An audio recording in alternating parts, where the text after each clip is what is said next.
നമുക്ക് വരയ്ക്കൽ അമ്പലത്തിനെ കുറിച്ച് കേട്ടാലോ? കോഴിക്കോട് ജില്ലയിൽ വെസ്റ്റീൽ എന്ന് പറയുന്ന സ്ഥലത്താണ് ഈ അമ്പലം സ്ഥിതി ചെയ്യുന്നത്. വെസ്റ്റീൽ റെയിൽവേ സ്റ്റേഷന് സമീപത്താണ് കേട്ടോ. ഈ കാണുന്ന 28 പടികൾ കയറിയാലാണ് അമ്പലമുറ്റത്തെത്തുക.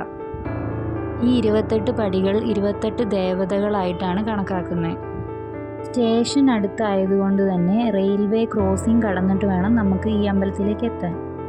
ട്രെയിനിൽ പോകുമ്പോൾ തന്നെ നമുക്ക് ഈ അമ്പലം കാണാൻ പറ്റും കേട്ടോ. വൈകുന്നേരങ്ങളായാൽ ഈ പടികളിലൊക്കെ നടവിളക്ക് കത്തിച്ചു വെക്കും. അതിൻ്റെ പാടുകളാണ് ഈ കറുത്ത് കാണുന്നത്.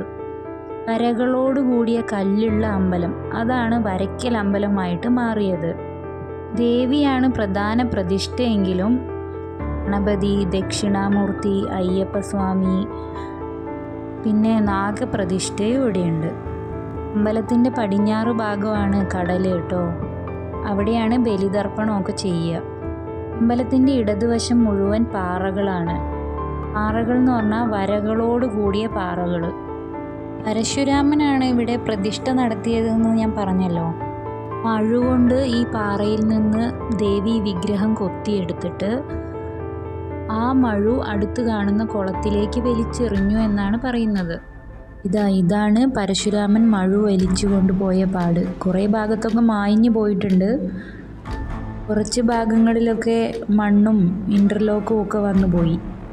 പരശുരാമൻ പിതൃകർമ്മങ്ങളൊക്കെ ചെയ്ത് ഈ അമ്പലത്തിൽ വെച്ച് തിലകഹോമമൊക്കെ കഴിപ്പിച്ചു എന്നൊക്കെയാണ് പറയപ്പെടുന്നത്. അതുകൊണ്ട് തന്നെ ഈ അമ്പലം ബലിതർപ്പണ കാര്യങ്ങൾക്കൊക്കെ ഭയങ്കര ഫേമസ് ആണ്. കർക്കിടക മാസത്തിലെ വാവ് കൂടാതെ ദീപാവലിയുടെ അന്നും ഇവിടെ വാവ് ബലിയൊക്കെ നടക്കാറുണ്ട്. അന്ന് കോഴിക്കോട് ജില്ലയിൽ നിന്ന് മാത്രമല്ല, ഒരുപാട് സ്ഥലങ്ങളിൽ നിന്നൊക്കെ ഇവിടെ ആളുകൾ ബലിതർപ്പണം ചെയ്യാനായിട്ട് വരാറുണ്ട്. അന്ന് മാത്രമല്ല കേട്ടോ, ഇവിടെ എല്ലാ ദിവസവും ബലിതർപ്പണം നടക്കാറുണ്ട്. അന്ന് ഭയങ്കര ഗംഭീരമായിട്ട് നടക്കുന്നു എന്ന് മാത്രം. വരയ്ക്കൽ വാവ് മാത്രമല്ല, നവരാത്രിയൊക്കെ ഇവിടെ ആഘോഷിക്കാറുണ്ട്. ദേവിയുടെ അനുഗ്രഹത്തിനൊപ്പം ഇവിടെ കുറേ കാര്യങ്ങൾ കാണാനും ഉണ്ട് കേട്ടോ.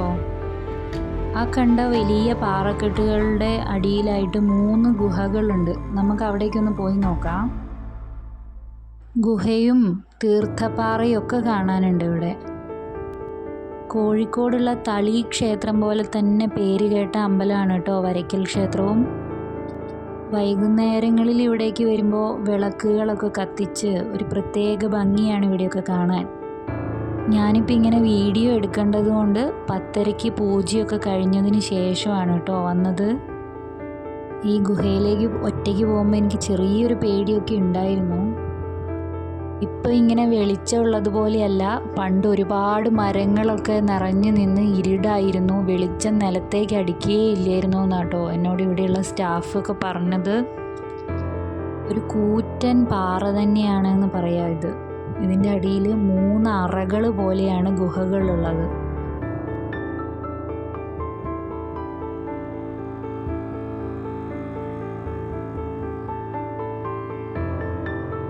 ഗുഹകളൊക്കെ കണ്ടില്ലേ? ഇനി നമുക്ക് തീർത്ഥപ്പാറ കാണാം.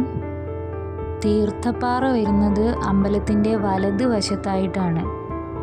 പ്രത്യേകത എന്താണെന്ന് വെച്ചിട്ടുണ്ടെങ്കിൽ, ഏത് വേനൽക്കാലത്തും ആ പാറേൻ്റെ ഇടുക്കിൽ വെള്ളത്തിൻ്റെ അംശം ഉണ്ടാവും എന്നുള്ളതാണ്. നല്ല വെയിലുണ്ടെങ്കിലും നല്ല കാറ്റും ഉണ്ടായിരുന്നു കേട്ടോ. ഇവിടെ കടൽക്കാറ്റ് നന്നായിട്ട് അടിക്കുന്നുണ്ടായിരുന്നു. ഈ അമ്പലത്തിനെ കുറിച്ച് അറിയാത്ത ആരെങ്കിലും ഈ വീഡിയോ കാണുന്നുണ്ടെങ്കിൽ കോഴിക്കോട് വരുമ്പോൾ ഈ അമ്പലം ഒന്ന് കാണണം കേട്ടോ. രാവിലെ 5:30 മുതലാണ് അമ്പലം തുറക്കുക, 10:30 വരെ. വൈകുന്നേരം ആണെങ്കിൽ 5 മണി മുതൽ 7:30 വരെയുമാണ് ഉണ്ടാവുക. വരയ്ക്കൽ വാവിൻ്റെ അന്ന് ഈ അമ്പലത്തിൽ വരാത്ത കോഴിക്കോട്ടുകാർ വളരെ കുറച്ചേ ഉണ്ടാവുള്ളൂ. ഇതാണ് ഞാൻ പറഞ്ഞ തീർത്ഥപ്പാറ. ഒരു 4 മിനിറ്റ് വീഡിയോയിൽ തീർക്കാൻ പറ്റുന്നതല്ല കേട്ടോ ഈ അമ്പലത്തിനെ കുറിച്ചുള്ള ചരിത്രങ്ങളൊന്നും.